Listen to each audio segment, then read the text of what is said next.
नमस्कार, मैं हूं आपके साथ आस्था कौशिक। हम आपको बताएंगे कहां अस्थियां कर रही हैं अपने घर वालों का इंतजार, ये खबर दिखाएंगे। नमस्कार, मैं हूं आपके साथ मेनका चौधरी। सोनभद्र में प्रेमी जोड़े को कैसे मिला पुलिस का आशीर्वाद, आपको दिखाएंगे इस बुलेटिन में।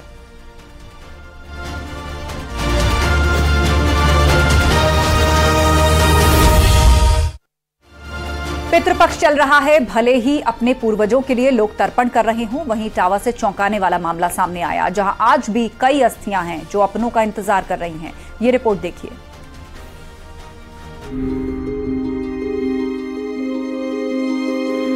पितृपक्ष में लोग अपने पितरों का तर्पण कर रहे हैं, लेकिन इटावा के यमुना तट पर आज भी कई अस्थियां अपनों का इंतजार कर रही हैं।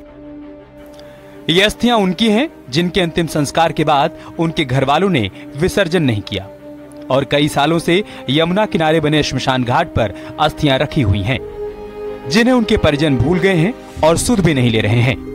ऐसे में श्मशान घाट पर बने लॉकर में जगह तक नहीं बची। इससे वहां रहने वाले व्यवस्थापक मजबूरन अब दूसरी जगह अस्थि कलशों को रखवाने का इंतजाम कर रहे हैं। व्यवस्थापक ने यह भी बताया कि जब अस्थि कलश रखवाने वाले परिजनों को फोन लगाया जाता है तो वो बहाना बनाते हैं। 20 और 22 की संख्या में यहाँ जो पेटके लगा के रखी गई हैं, बॉक्स हैं, उसमें अस्थियाँ रखी हुई हैं। साल 2018 से उन्हें कोई लेने वाला नहीं है, उन्हें कोई पूछने वाला नहीं है, याद करने वाला नहीं है, ना यहाँ कोई देख रेख करने वाला है। उठाते नहीं है, उठाते तो आते नहीं, क्या बाहर है, हम उठा लिया तो अभी हम आ नहीं पाएंगे। हमारे घर में झगड़ा चल रहा, भाइयों बनाना, अपन विवाद हो रहा, वो क्या तुम जाओ, वो कहता वो तुम आप जाओ। ऐसा नहीं होना चाहिए। पहले कोई ना कोई हाथ तो नहीं आई। इधर पोटलियों में बांध कर रखी गई अस्थियां तर्पण की राह देख रही हैं, जिससे श्मशान घाट पर ही पड़ी हुई हैं। सनातनियों को, क्योंकि यदि संस्कार नहीं किए जाते हैं तो हमारे पितृ भटकते रहते हैं, इसलिए उनके बारे में जो वेदों में दिया गया है उस संबंध में वो सब कार्य करना अति आवश्यक है। अन्यथा हमारी आने वाली पीढ़ी, आने वाली संतानें उससे दुखित होंगी। अतः सबको चाहिए कि जो भी कार्य वेदों के हिसाब से है उसको करें। सनातन परंपरा के मुताबिक किसी इंसान के स्वर्गवास के बाद उसकी अस्थियों का विसर्जन करना जरूरी माना जाता है। कि अस्थियां यहाँ पर रखी हैं तो हमें लगता है कि वो तो मोक्ष से विहीन है, उनका मोक्ष हुआ ही नहीं है। तो सबसे पहले तो हम उन लोगों से ये आग्रह करना चाहेंगे कि यहाँ यमुना जी पर जिन लोगों की 2-2 साल से, 3 साल से, 4 साल से अस्थियां रखी हैं, वो आकर के, कल पितृ विसर्जन अमावस्या है, यदि वो आकर के यहाँ पर विसर्जन करते हैं तो उनके पितरों का कल्याण होगा।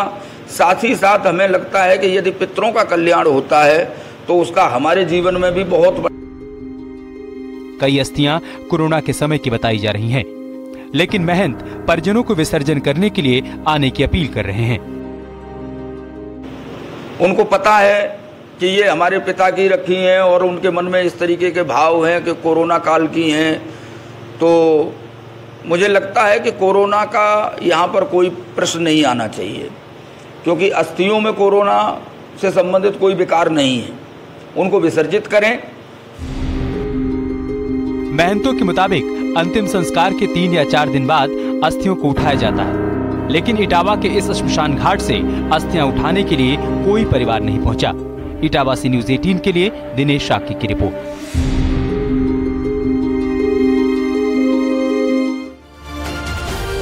कल वर्ल्ड कप में महा मुकाबला खेला जाएगा। भारत और पाकिस्तान की टीमें अहमदाबाद में आमने सामने होंगी, लेकिन नजर रन मशीन विराट कोहली पर होंगी, जिनके बल्ले से पाकिस्तान हर बार पस्त होता है।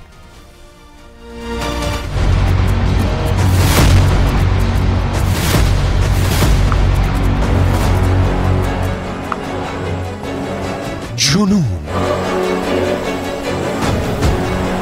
जिद और जज्बा,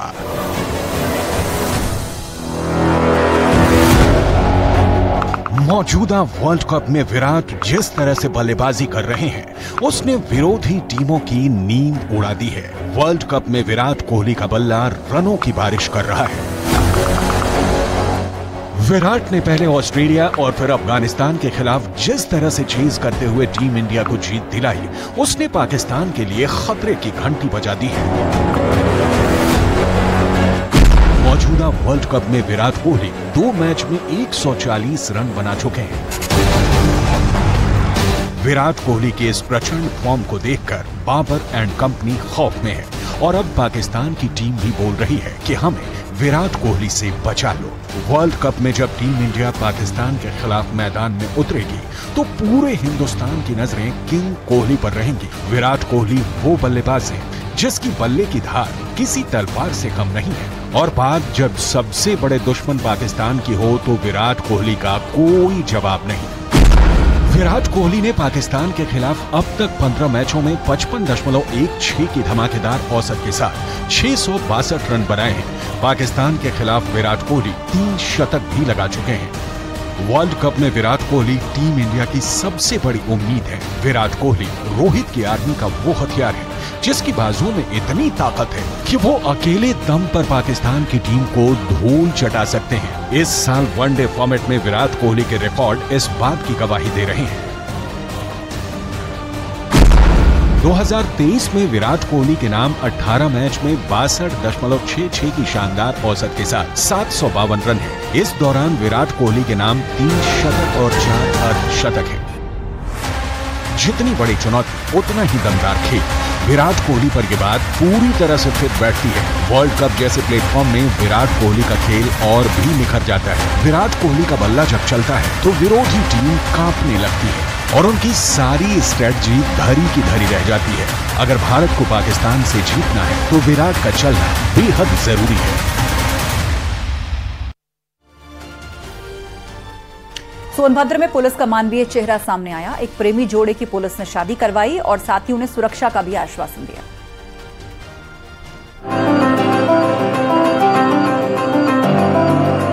पुलिस कानून तोड़ने वालों और अपराधियों के साथ सख्ती से पेश आती है, लेकिन कभी कभी उसका मानवीय पक्ष भी सामने आता है। सोनभद्र में हुई इस शादी की अब हर तरफ चर्चा हो रही है क्योंकि पुलिस की देखरेख में इस शादी को संपन्न कराया गया। दूल्हा और दुल्हन दोनों को सुरक्षा का एहसास भी कराया गया। पंडित जी के मंत्रोच्चार के साथ दोनों ने एक दूसरे के गले में माला पहनाई। लड़के ने लड़की की मांग में सिंदूर भरा। पुलिस की मौजूदगी में दोनों ने 7 फेरे लिए और साथ जीने मरने की कसम खाई। सोनभद्र के रायपुर थाने का ये मामला है। इस शादी में पुलिस ही वर वधू दोनों पक्ष से शामिल हुई क्योंकि दोनों के परिवार वाले इस शादी में नहीं आए थे। अब पूरा मामला भी जान लेते हैं। दरअसल अमडीह गांव के रहने वाले सत्यम के पास के गांव की रहने वाली लड़की से उसका प्रेम प्रसंग चल रहा था। दोनों शादी करने का फैसला कर चुके थे। जब दोनों के घर वालों को इस बात की भनक लगी तो सभी लोग नाराज हो गए। दोनों की शादी कराने से इनकार कर दिया। लड़का और लड़की को उनके घर वालों ने खूब फटकारा भी। दोनों के मिलने पर भी रोक लगाने की कोशिश की, लेकिन दोनों बालिग हो चुके थे, इसलिए दुनिया की परवाह न करते हुए दोनों ने शादी करने का फैसला कर लिया। दोनों ने सोचा कि अब घर वाले तो शादी कराएंगे नहीं, इसलिए पुलिस की मदद ली जाए। प्रेमी जोड़ा रायपुर के पुलिस थाने पहुंचा और वहां पर आला अधिकारियों को अपने मन की बात बताई, जिसके बाद पुलिस ने भी प्रेमी जोड़े का साथ दिया और थाना परिसर में ही बने मंदिर में दोनों की शादी करवाई। पुलिस ने दोनों को भविष्य के लिए शुभकामनाएं दी हैं और दोनों की सुरक्षा का आश्वासन भी। अपनी शादी से प्रेमी जोड़ा अब खुश है। अपनी शादी कराने के लिए पुलिस का भी धन्यवाद कर रहे हैं। सोनभद्र से न्यूज़ 18 के लिए रंगेश सिंह की रिपोर्ट। उधर सिद्धार्थनगर में 8 फीट के अजगर ने दहशत मचा दी तो वहीं महोबा में भी अजगर ने राहगीरों का रास्ता रोक लिया।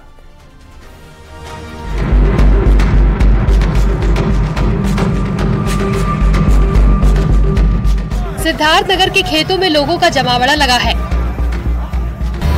हर किसी के चेहरे पर आश्चर्य के भाव दिखाई पड़ रहे हैं। खूब शोर शराबा हो रहा है। सभी खेत की तरफ भागे जा रहे हैं क्योंकि खेत में छिपा है एक विशालकाय अजगर। अजगर को देखकर वहां पर मौजूद लोगों के माथे पर पसीना टपकने लगा। सभी लोग हैरान थे। कहीं न कहीं लोग सहम भी गए थे। लोगों के साथ वन विभाग की टीम भी मौजूद थी और अब उन्हीं के सिर पर ये जिम्मा था कि किसी तरह अजगर को खेत से निकालकर उसकी यहाँ से रवानगी की जाए। फसल के बीच अजगर लिपटा हुआ था। जब वन विभाग ने उसे खेत से निकालने की कोशिश की तो पहले अजगर ने कुछ हलचल की, जिसके बाद बड़ी ही सावधानी से वन विभाग के कर्मचारियों ने अजगर को काबू में किया और खेत के पास वाली सड़क पर ले गए।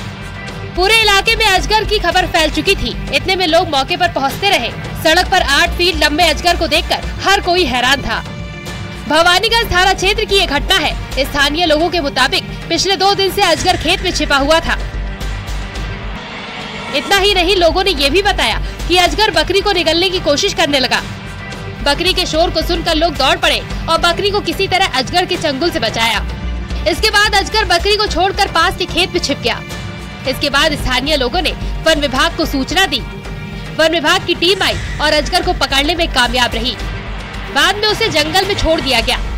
अजगर ने कहीं न कहीं स्थानीय लोगों में खौफ पैदा कर दिया है। लोगों का कहना है कि अगर खेतों में इस तरह अजगर आते रहेंगे तो उनकी जान की रक्षा कैसे होगी। वहीं महोबा में भी एक विशालकाय अजगर दिखाई दिया। बिलबाई रोड पर अचानक अजगर दिखने से लोग सहम उठे।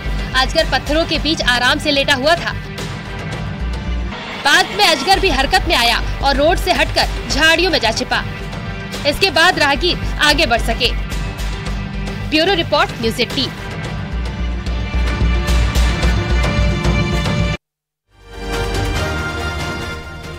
इजराइल और हमास की जंग छिड़ी हुई है। इस बीच इजराइल से एक भारतीय परिवार अपने छोटे बच्चे के साथ भारत पहुंचा है। न्यूज़ 18 संवाददाता शंकर आनंद ने उनसे खास बातचीत की।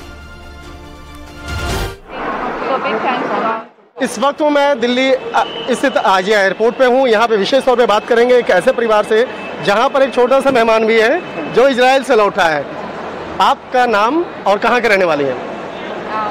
मेरा नाम शिखा है, मैं लखनऊ की हूँ और my husband Pankaj and he is Pranil.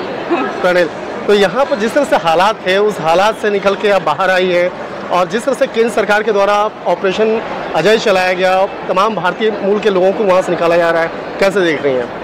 बहुत अच्छा लग रहा है। मतलब इंडियन गवर्नमेंट हम लोग के बारे में सोचती है, एटलीस्ट कि हम लोग हैं वहाँ पे, हम लोग के बारे में चिंता करती है, हमें लाने के लिए सोचती है, मिशन चलाती है। बहुत अच्छा लग रहा है। सबसे ज़्यादा यहाँ पे छोटा जो मेहमान है आपके साथ में, आप लोगों को लग रहा हो कि जितना जल्दी आप पूरा परिवार वहाँ से निकल के भारत आए? हाँ, इसी की वजह से हम लोग ज़्यादा चिंता में थे क्योंकि इसको लेके शेल्टर में जाना थोड़ा डिफिकल्ट हो जाता है। तो आप लोग वहाँ पे किस चीज़ की पढ़ाई कर रही हैं, किस तरह से रह रहे हैं, क्या कर रहे हैं? हम लोग वहाँ पोस्ट डॉक हैं, after PhD post doc research कर रहे हैं हम दोनों लोग। अच्छा। तो पंकज, आप भी लखनऊ के ही रहने वाले? चलिए, बहुत अच्छा है। और एक तरह से इस ऑपरेशन विजय या ऑपरेशन जो केंद्र सरकार के द्वारा चलाया जा रहा है, तमाम लोगों को निकाला जा रहा है, उसको आप कैसे थैंक्स बोलना चाहेंगे, क्या कहना चाहेंगे? Big thanks to government of India, prime minister Modi कि उन्होंने हमारे बारे में सोचा, हमें निकालने की सोची, हमारा बच्चा हमारे साथ। सबसे बड़ी खुशी तो यही है कि हम सही सलामत आ गए हैं। और इसी के साथ यहाँ रुकेंगे छोटे से ब्रेक के लिए। जल्द लौटेंगे कुछ और खबरों के साथ।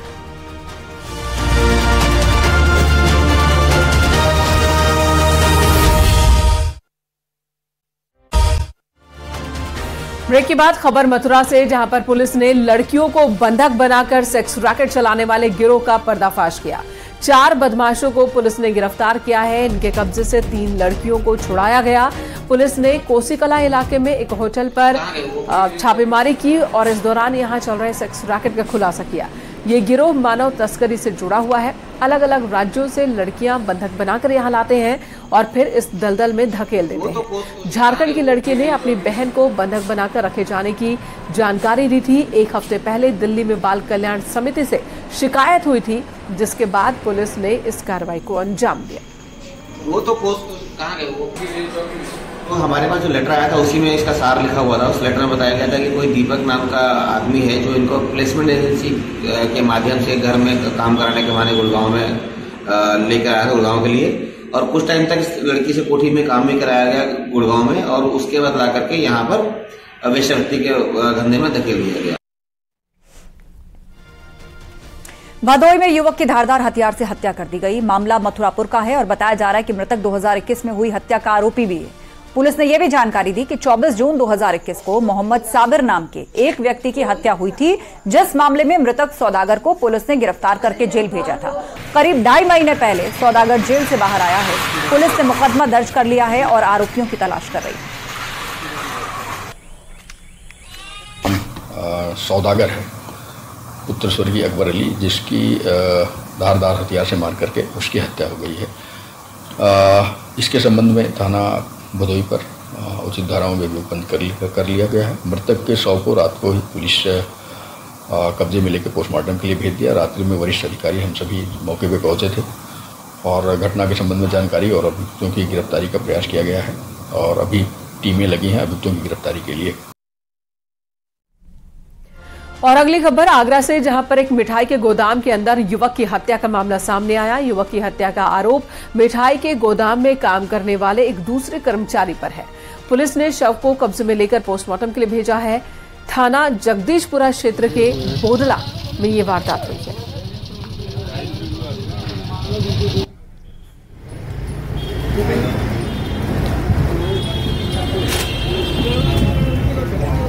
फोटो है उसका, बच्चे का कोई मोबाइल में हो, कोई मोबाइल।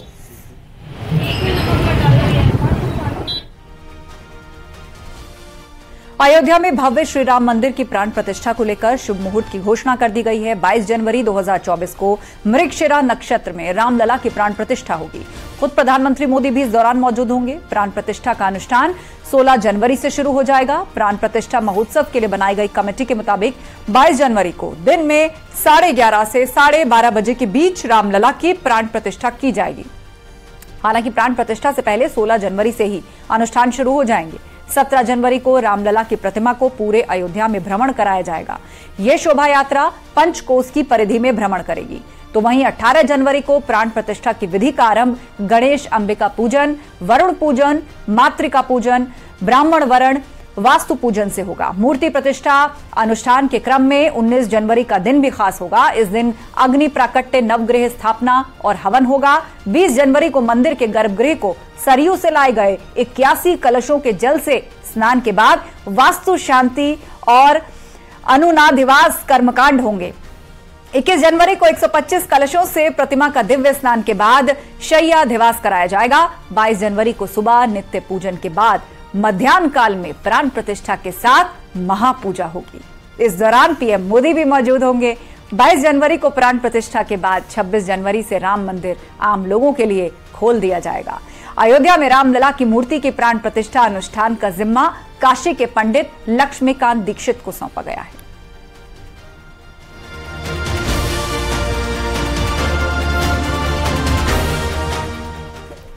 इसी के साथ यहां रुकेंगे एक और ब्रेक के लिए। जल्द लौटेंगे कुछ और खबरों के साथ।